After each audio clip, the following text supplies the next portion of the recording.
Hola, hola, ¿cómo están? Muy buenas noches, buenos días, buenas tardes, independientemente de la hora en que vean esta presentación. El día de hoy, el Club de Contadores del Perú presenta el seminario virtual Gestión de Documentos Tributarios para afrontar una fiscalización tributaria. Seminario a cargo de la expositora Esther Ríos Córdoba, contadora pública con maestría en tributación y auditoría, experiencia en el área tributaria con más de 10 años. Actualmente se desempeña como consultora tributaria, experiencia como gerente de impuestos en la firma de consultoría tributaria Quantum Consultores, exfuncionaria de la SUNAT como auditora tributaria. Doctora Esther, ¿cómo está? Muy buenas noches. Tiene usted el micrófono habilitado. Iniciamos con nuestro seminario del día de hoy. Muy bien, gracias. Gracias en primer lugar, gracias a Dios que nos regala vida, nos regala salud y estos espacios, esta oportunidad de poder compartir con todos ustedes. Mi agradecimiento para Club de Contadores, a quien dirige esta exitosa compañía, a mi gran amigo y colega Edu, y felicitarlos y agradecerles también a todos aquellos participantes de Club de Contadores que están viendo y algunos que van a ver en diferido esta conferencia. Saludos cordiales, les cuento que yo me encuentro en la incontrastable ciudad de Huancayo, nos venimos por acá también para poder seguir también dando conferencias y también gestionando temas de la consultoría tributaria. Bienvenidos entonces, mis saludos a todos ustedes y vamos a empezar con este tema que hemos agendado para esta conferencia que tiene duración de 3 horas y qué importante, miren, cuando Edu me compartió justamente el tema, me pareció muy interesante y es que este tema se complementa con lo que ya venimos trabajando con Club de Contadores, que son básicamente una herramienta muy poderosa que tienen las compañías y que lo estamos promoviendo bastante, que es el control interno para gestionar uno de los riesgos más importantes que tiene la compañía. Y eso llevándolo ya un poco más al detalle, justamente ya el pedido, entiendo que también han sido de los colegas y participantes, porque acá no solo hay contadores, tengo entendido que hay también abogados y otras profesiones que nos honran con su presencia. Aterrizando ya un poco el tema, es que nos han pedido ya cómo gestionamos entonces esa información, esos medios probatorios, qué es lo que necesitamos. De partida es el siguiente. Un poco comentarles brevemente cuál es la situación problemática, porque estos temas que estamos planteando son alternativas de solución. Yo diría, sin temor a equivocarme, que son las armas más poderosas que tienen las empresas. Hace poquito estuvimos en una reunión para poder tratar unos temas también de temas digitales ya en estas herramientas y justamente me compartían, ¿no? Y me decían, pero Esther, ¿cómo nosotros podemos llevar esto a la inteligencia artificial, ¿no? Queremos automatizar, porque ese es el enfoque, ¿verdad? Nosotros ya no podemos estar divorciados de la inteligencia artificial, de la digitalización, y hoy vamos a hablar también de eso. Yo le comentaba a este colega con quien estamos viendo también temas en alianza para gestionar acá en Huancayo, y yo le decía, hay muchas herramientas que nos van a ayudar, pero quiero que sepan desde hoy, colegas, que nunca ningún sistema, ninguna inteligencia artificial va a reemplazar el análisis que vamos a hacer como profesionales, como consultores altamente especializados. No hay ninguna inteligencia artificial que lo reemplace. Y yo le explicaba por qué, porque hay que analizar cada caso personalizado, la historia del caso, hay que aplicar las normas vigentes, las alternativas de solución, la gradualidad, discrecionalidad, cómo corregir, y eso, en mi apreciación, no va a poder ser reemplazado, de tal manera que vamos a trabajar más bien en alianza siempre. Las herramientas, todas las herramientas, más nuestro análisis. Y ese es mi enfoque, colegas. Nosotros no tenemos por qué temer a la inteligencia artificial, al contrario, nos vamos a apalancar de ellos. Entonces, en ese escenario, la problemática que ya existe, que no es del 2023, sino hace muchos años y más bien se ha incrementado, es el famoso riesgo tributario, que una empresa recién lo va a percibir o ya lo ha percibido en el caso de seguro que les ha pasado, cuando llega la fiscalización y cuando se da el transcurso de la fiscalización y más aún con el término, porque terminan valores y sus deudas.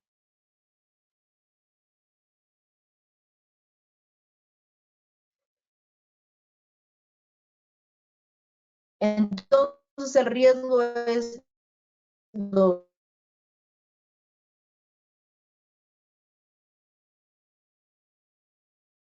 reparos. Dicho esto, uno de los principales riesgos tributarios es el reparo por fehaciencia. Y entonces todo lo más, me sale una conexión, no sigo mi cámara, me salió un mensaje que hay. Hola, Ya hola. recuperamos su audio, doctora, estaba lento su velocidad, pero ahora sí lo escuchamos bien. Ya, cualquier interferencia me avisan, hacemos alguna técnica de repente de desactivar la cámara o conecto internet del celular para poder seguir, pero por lo pronto creo que está funcionando bien. Me avisan nada más, por favor. Entonces, les decía que dentro de todos los riesgos hay muchos, ¿no? Que no presentar declaraciones, que no sustenten la causalidad, que falla en la declaración, que el comprobante. Todos esos son más simples comparando con el de la fehaciencia. Entonces, el problema es la fehaciencia. Dicho esto, la fehaciencia, como ya lo hemos comentado en conferencias anteriores con el club, la única solución es gestionar a través del control. Y en ese escenario ahora vamos a ver qué documentos se necesitan, qué información, porque no solo son documentos. Si ustedes han visto el temario, que es de hecho novedoso que hemos planteado, ¿no? Porque creemos que somos pioneros en ese aspecto, porque estamos incorporando al tema tributario la herramienta del control interno, que esto es bastante amplio. Ahí estamos trabajando no solamente documentos, narrativas de proceso, contratos, conformidades, conciliaciones. Entonces, a eso nos estamos refiriendo cuando hablamos de gestión de documentos, a una información que va a servir para afrontar una fiscalización. Y lo que vamos a hablar hoy es entonces cómo lo generamos, qué hacemos en las empresas, qué documentos existen para eso, cómo la empresa podría diseñar, ¿no? Diseñar. Y si la empresa no tiene el personal calificado, para eso justamente es que nos estamos formando como consultores. Ese es el objetivo para el éxito de esta conferencia. Muy bien, entonces, dentro de todo este aspecto vamos a partir de un tema que hablamos de gestión del cumplimiento tributario. Ese sería el objetivo. ¿Cómo yo me aseguro que mi compañía pueda llegar a cumplir con toda esa documentación que SUNAT nos pide en los requerimientos que son amplios, ¿no? Que son bastante amplios y también bastante complejos. Cada vez se complica un poco más. Bueno, en primer lugar, estableciendo una política de compliance, que la compañía tenga una política que justamente se establezca que esta compañía tiene como política cumplir con todas las obligaciones tributarias, sustanciales y formales, esté el gerente que se encuentre. Entonces, esa es la principal política. Entonces, si esa empresa tiene esa política, no se pueden aceptar clonaciones de factura, facturas de favor, incremento en las facturas, que los trabajadores van a hacer comisiones de servicio y se consiguen comprobantes de hoteles que nunca han estado ahí y una serie de casos que van en contra justamente de esta política. Punto uno, política de compliance, tributario, todo lo enfocamos en el tema tributario. Mapa de riesgo, qué importante, miren. Y ustedes dirán, pero ¿esto cuál es la base legal? ¿Hay alguna ley que me diga que tengo que establecer mi mapa de riesgo? ¿Hay alguna ley que me diga que tengo que tener siempre un contrato? ¿Hay alguna ley que me diga que debo de tener un documento que se llama comprobante de ingreso al almacén? ¿Hay alguna norma que me diga que debo tener una plataforma en la cual mis proveedores deben ingresar y subir la data? No hay norma. Y eso es lo bonito de todo esto, que como no hay norma, más bien lo vamos a usar a nuestro favor porque la compañía va a diseñar todo esto. Y la SUNAT no me puede decir, pero ¿por qué has hecho tu orden de compra en este formato? No me gusta, o está muy pequeño, o tiene muy poca información. o tiene mucha, o está con este formato no, porque como no hay norma, la administración tiene que aceptar mis medidas de control, mis documentos diseñados. Porque así como me pide sustente con documentación preconstituida, yo le entrego mi información. Y esa información, la administración ahora va a estar más bien en su cancha y me va a decir, me va a tener que decir por qué este documento no lo está validando. Y ya va a ser carga para SUNAT y no para el contribuyente, que es donde hoy pues está el problema, porque la carga la prueba el contribuyente. ¿Por qué? Porque como no entrega nada, SUNAT simplemente dice, se lo solicitó al contribuyente sustentar con pruebas fehacientes prestación del servicio y como no tiene, reparo. Hoy estamos cambiando el esquema y estamos enfocándonos en soluciones. Y eso creo que es el éxito de nuestra consultora, de nuestra consultoría, de Ríos Tax and Compliance y de nuestros aliados estratégicos, que de hecho uno de los más importantes es Club de Contadores, con quienes venimos compartiendo esta información de valor, ¿no? Entonces, en ese escenario es que vamos a tener un mapa de riesgo que aun cuando la norma no me obliga, yo lo necesito identificar para poder justamente saber cuáles son los principales riesgos tributarios. A ver, me sale compartir mi cámara web. Lo comparto, ¿verdad? Ya. Perfecto, perfecto. Como estás monitoreando, Edu, tú me dices ahí cómo vamos con el Internet, porque el Internet es uno de los factores medios complejos. A ver, vamos, ya se corrió la... Ahí estamos. Entonces, les decía, mi evaluación de riesgos, muy importante, que me permita saber dónde están mis principales riesgos tributarios. Punto aparte acá. ¿Los riesgos tributarios son los únicos en una compañía? No, pues son muchos otros riesgos. Pero recuerden que nuestro campo es el tributario. Que tengo riesgos financieros, riesgo tipo cambio, riesgos operativos, son muchos riesgos. La teoría de riesgos es bastante amplia y es muy bonita también, ¿no? Quien les habla tiene una especialización en auditoría y trabajamos todo el tema de riesgos, controles, programas, que también lo estamos incorporando, pero enfocado todo el tema tributario. Ya no nos queremos desviar a otros temas porque estamos en el enfoque siempre de la especialización. Dicho esto, entonces, ¿qué sería, cómo haría yo mi evaluación de riesgo? Voy a poner ejemplos por sectores y esto tiene que ser personalizado por sectores y por empresa. No hay otra manera, colegas. No es posible copiar una plantilla, un contrato de una empresa a otra porque se parecen las transacciones. Ahí más bien entra el riesgo. Les comparto una experiencia que nos pasó en una fiscalización de un cliente del sector de estructuras metálicas. Bien breve, ¿no? Ellos nos contrataron para el servicio de auditoría tributaria preventiva, que es de hecho nuestro servicio estrella, nuestro top servicio dentro de todos. Ese es tal vez el más importante porque con este agregamos mucho más valor a las empresas, les prevenimos, les revisamos misma SUNAT, pero no los sancionamos, al contrario, le damos salida y eso es lo que la gerencia quiere, ¿no? Entonces, hicimos la auditoría preventiva, miren, y determinamos muchos riesgos ahí. Lo observamos. Por ejemplo, ¿qué observamos? El sustento de la fehaciencia de rubros importantes del costo, ni siquiera del gasto, del costo. Y eso implica en su costo de venta. Dentro de ellos estaba que ellos tercerizan mucho de los servicios. O sea, no tienen equipo propio, pero las empresas, por ahorrarse costos, subcontratan a terceros, sea personas naturales o a empresas, sea tercera, sea cuarta, diferentes tipos. Y subcontratan porque su equipo de planta, el costo es elevado, ¿no? Entonces, cuando hicimos el análisis de todo el elemento 6, encontramos tercerización, ¿no?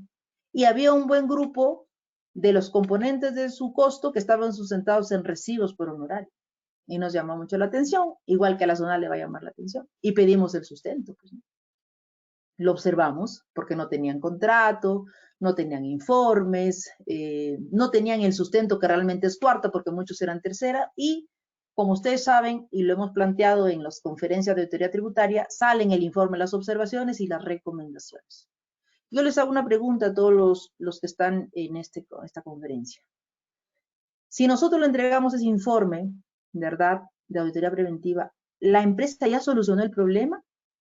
Y la respuesta es todavía, pero tiene un alto porcentaje de éxito de resolver el problema. porque lo único que le falta es implementar nada más, implementar las recomendaciones. En este caso que les comparto, la empresa ya tenía nuestro informe, las observaciones, las recomendaciones, y ellos nos decían, pero ¿y ahora qué vamos a hacer, no? Bueno, te falta contratos, te falta conformidades, tus reportes están mal realizados, no tienen la firma y una serie de observaciones que le encontramos y ya plasmaron el informe y ahí terminaba nuestro servicio.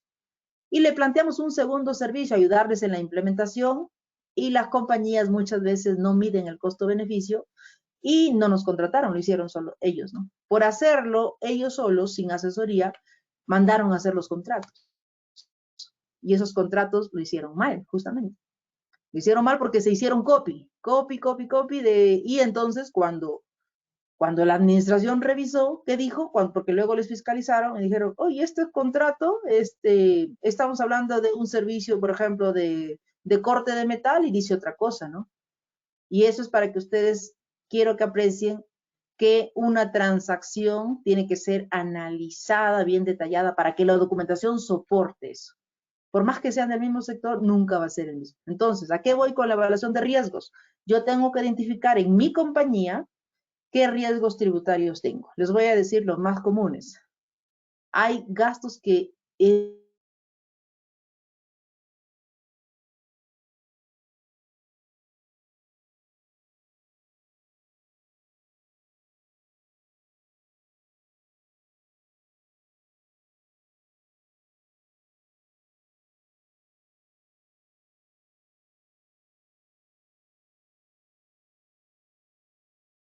Doctora Esther, perdimos su audio.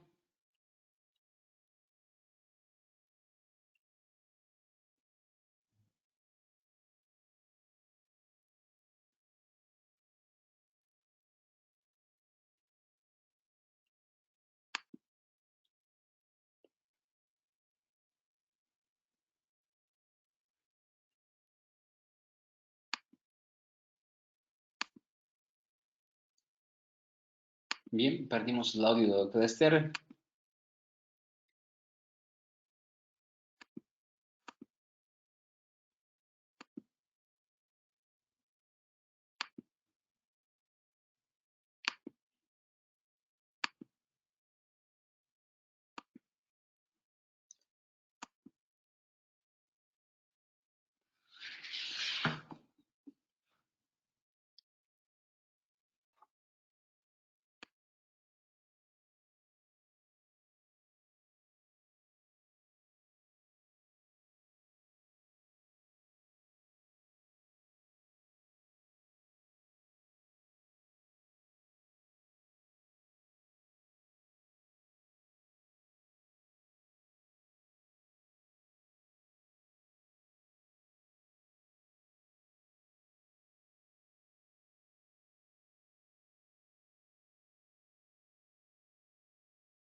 Ahora sí, doctora, está estableciéndose su conexión de internet. ¿Ahí me escuchas, Edu? ¿Estamos bien? Sí, doctora. ¿Le parece, doctora? Creo que es a nivel general el Ya. problema de internet. Ahora, Trabajamos sin webcam, doctora, hasta luego del receso. ya. Ahora sí estamos bien ahí. Sí, doctora, ahora sí se escucha bien. Ya. Perfecto, perfecto. Miren que Sí, el internet es un tema que puede estar funcionando muy bien y bueno, yo siempre me siento más segura en la oficina porque ahí tengo dos conexiones, pero bueno, vamos a avanzar. Entonces, miren que en esta parte estamos sentando las bases, ¿sí? Una estructura para poder generar toda esa documentación. Y volviendo al caso que les estaba planteando, porque ahí tiene, miren que la compañía no identificó su mapa de riesgo, es que justamente hicieron un copy de los contratos y eso lo presentaron a SUNAT y bueno, SUNAT tenía pues bien sencillo el reparo. Eso no puede pasar. Entonces, ¿cuál es el mensaje aquí? Que vamos a analizar por sector y por compañía. Pues, mis riesgos. Yo les estaba diciendo ejemplos, ¿no? Estibadores que no quieren dar contrato, no quieren dar comprobante, tenemos la compra de alimentos, verduras, hortalizas para los restaurantes en mercados que no dan comprobante. La mano de obra en el sector agro es uno de los factores de riesgo muy importante en materia tributaria, porque hay una mano de obra altamente informal que no quieren estar en planilla. ¿Qué más? En el sector construcción, sobre todo cuando son proveedores de este servicio de construcción, hay mucha informalidad. Entonces hay un maestro que quiere emitir recibo honorario por la construcción de una instalación o de una edificación que nadie le va a creer que es renta cuarta, pues es renta tercera. Otro riesgo tributario. Y ustedes dirán, ¿y cómo nosotros advertimos esos riesgos tributarios? Analizando, colegas, analizando y documentando. ¿Hay otra manera de hacerlo? No hay, no hay otra manera de hacerlo. Entonces, una vez que identificamos los riesgos, lo vamos a gestionar y vamos a ir reduciendo. El otro día me decía una colega, ¿cómo hago en la atención de consultoría? Recuerdo del Colegio de Contadores, me decía, tengo un problema, mi caja se está elevando porque son salidas sin sustento. ¿Qué tengo que hacer? Le di un paso, porque eso es consultoría gratuita, ¿no? Uno de los pasos que tiene que hacer, analizar. ¿Para qué está saliendo este dinero? Ah, me decías que ahí están gestiones para ir al banco, ahí están, por ejemplo, almuerzos a los trabajadores que hacen horas extras, una serie de casos, ¿no? Bueno, hay que analizar cada uno y, por ejemplo, esto de las movilidades para hacer trámites de bancos, de proveedores, de sectoriales, de llevar documentos, eso tiene solución. ¿Cómo se soluciona? Con una planilla de movilidad, por ejemplo. Entonces, pero si no tenemos este análisis, colegas, nada de lo que hagamos después va a ser suficiente. Entonces, estamos dando la estructura. El mapa de riesgo muy importante por sector y por empresa. Ya, les decía, en el sector agro, las actividades de cultivo, las actividades de cosecha son las de riesgo. ¿Por qué? Por la mano de obra informal. En construcción, ahí están las personas, los maestros de obra que vienen con su cuadrilla, ellos no tienen cero formalidad. Y claro, las empresas, ¿qué documento le has pedido? Un recibo por honorario. Error, ese recibo no va a sustentar, porque eso no es cuarta, eso es tercera. Y podríamos continuar. Riesgos. Un sector más, a ver que hemos visto, el transporte de carga. En el transporte de carga vamos a tener aquellos desembolsos que le dan a los conductores para diversos gastos que no traen nada de sustento, almuerzos, hospedajes. Y claro, usted dice, oye, el comprobante, oye, en esa zona a la justa hemos podido almorzar y menos nos van a dar comprobantes. Si pedimos comprobante, nos dejan sin almuerzo, ¿no? Entonces, identificar los riesgos y gestionarlo, muy importante. Actividades de control, miren, acá vienen dimensiones. Actividades de control, aquí vienen políticas. Y voy a dar un ejemplo ya tangible, ¿no? Claro que luego en la segunda parte vamos a ver diseño de políticas. Estamos viendo la estructura primero. ¿Por qué necesito políticas? ¿Y en qué caso necesito políticas? Por ejemplo, las políticas para el otorgamiento de conceptos no remunerativos, que dicho sea de paso, es una forma de hacer planeamiento, pero hoy no vamos a ver planeamiento con ustedes. Planeamiento tributario ya lo hemos visto en otra conferencia. Hoy estamos diseñando la documentación e información que nos va a permitir pasar una fiscalización. Ese es el objetivo de esta conferencia. Entonces, conceptos no remunerativos, por ejemplo, la compañía quiere otorgar beneficios adicionales a sus trabajadores. ¿Lo puede hacer? Claro que sí. Adicionales a los legales, pues, ¿no? Ninguna ley le obliga a la empresa a dar gratificación extraordinaria, bonificaciones por cumpleaños, perdón. Ninguna norma le obliga a dar participaciones voluntarias. La pregunta es, si su gerencia le dice, ¿lo podemos hacer? Sí lo pueden hacer. ¿Es deducible? ¿Hay base legal para que sea deducible? Sí hay. Artículo 37, inciso L. La administración me podría cuestionar y decir, no, tú le has dado voluntariamente una gratificación extraordinaria y eso